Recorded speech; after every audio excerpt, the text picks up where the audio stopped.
We will begin this example where the previous one left off.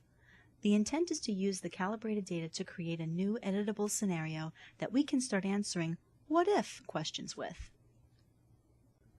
The first step is to create a copy of the previously calibrated scenario.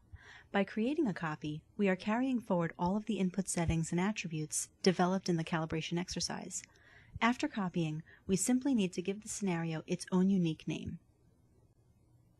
A quick review of the data shows that the settings from the previous scenario are carried through, including time and multimodal inputs. Further, all of the previously defined parking relationships are saved in the new scenario, allowing the user to build off the baseline data entirely.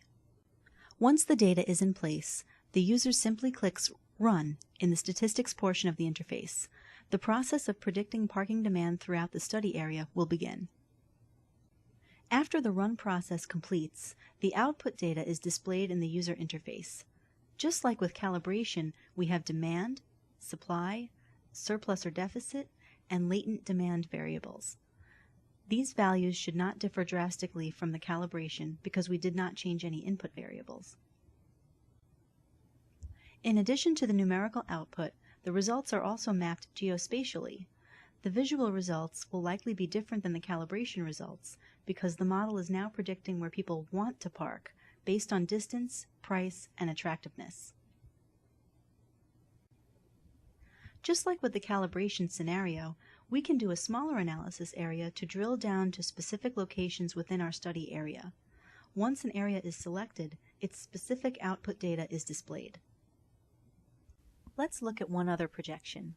What if we change the multimodal inputs to reflect a change in walkability? Maybe seasonal weather conditions inhibit walking ability, reducing the mode split for pedestrians.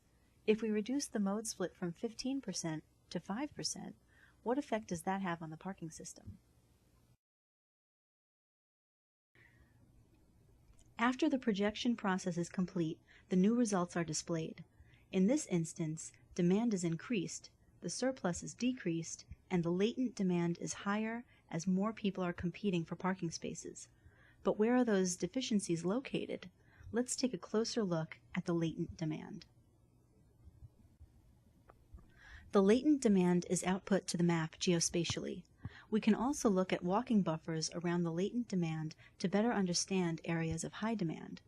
We might be able to mitigate this through new parking infrastructure, better shared parking, or vehicular demand reduction strategies, all of which can be modeled.